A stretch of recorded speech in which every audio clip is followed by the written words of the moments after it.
ಇನ್ನು ಉಡುಪಿದು ಕೂಡ ಅದೇ ಸ್ಥಿತಿ. ಉಡುಪಿಯ ಶಿರಾಡಿ ಘಾಟ್, ಉಡುಪಿಯ ಸುತ್ತಮುತ್ತಲಿನ ಪ್ರದೇಶಗಳೆಲ್ಲವೂ ಕೂಡ ಕೆಸರುಮಯ ಆಗಿದೆ. ಜೊತೆಗೆ ವಿಪರೀತ ಪ್ರಮಾಣದಲ್ಲಿ ಮಳೆ ಬೀಳ್ತಾನೇ ಇದೆ. ನಾವು ಶಿರೂರು ಗುಡ್ಡದ ಕಥೆಯನ್ನು ನಾನು ಹೇಳ್ತಾ ಇದ್ದೆ. ಶಿರೂರು ಗುಡ್ಡದ್ದಿನ್ನೂ ಬಗೆಹರಿತಾ ಇಲ್ಲ. ಅಂಥದ್ರಲ್ಲೇ ಅಕ್ಕಪಕ್ಕದ ಭಾಗಗಳಲ್ಲೂ ಕೂಡ ವಿಪರೀತ ಪ್ರಮಾಣದಲ್ಲಿ ಮಳೆ ಆಗ್ತಾ ಇದೆ.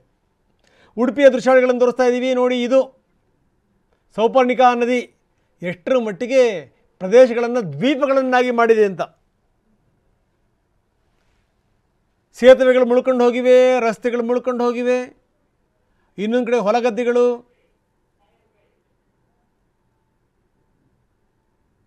ಸಂಪೂರ್ಣ ನೀರು, ಎಲ್ಲಿ ನೋಡಿದ್ರಲ್ಲಿ ನೀರು. ಈ ಕಡೆಗೆ ನದಿ, ಆ ಕಡೆ ಪಕ್ಕದಲ್ಲಿ ಸಮುದ್ರ. ಕುಂದಾಪುರದ ಭಾಗದಲ್ಲಿ ಬರುವಂಥ ಪ್ರದೇಶ ಇದು. ಇದನ್ನು ನೋಡೋಕ್ಕೊಂದು ಎರಡು ಕಣ್ಣು ಸಾಲದು ಮಾಮೂಲಿ ಟೈಮಲ್ಲೇ. ಆದರೆ ಈಗ ರುದ್ರರಮಣೀಯ.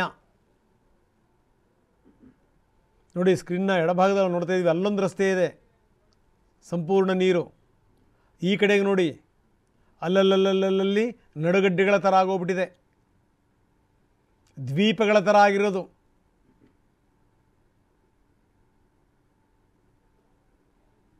ಡ್ರೋನ್ ವಿಜುವಲ್ಸನ್ನು ನಾವು ನಿಮಗೆ ತೋರಿಸ್ತಾ ಇದ್ದೀವಿ.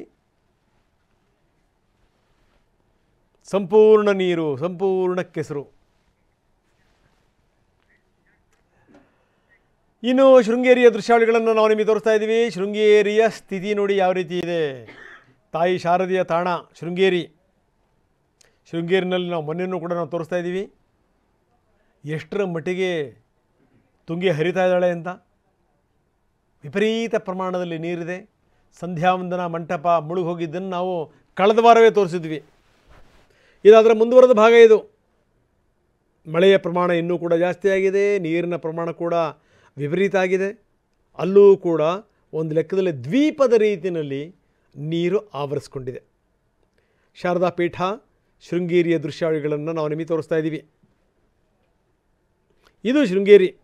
ನೀವು ಶೃಂಗೇರಿ ಭಾಗದಲ್ಲಿ, ಈ ಶೃಂಗೇರಿ, ಕೊಲ್ಲೂರು ಆ ಕಡೆ ಭಾಗಕ್ಕೆ ಹೋಗ್ಬಿಟ್ರೆ ಆ ಪ್ರದೇಶ ನೋಡೋದೇ ಒಂದು ಆನಂದ ಬಿಡಿ, ನೋಡೋಕ್ಕೆ ಒಂದು ಚಂದ. ಆದರೆ ಇವಾಗೇನಾದರೂ ಹೋದರೆ ಸಿಕ್ಕಾಕೊಳ್ಳೋದು ಗ್ಯಾರಂಟಿ. ನಾವು ರಸ್ತೆಗಳಿಲ್ಲ, ಎಲ್ಲಿ ನೋಡೋದ್ರಲ್ಲಿ ಕೆಸರು, ನದಿ ಯಾವುದೋ, ರಸ್ತೆ ಯಾವುದೋ.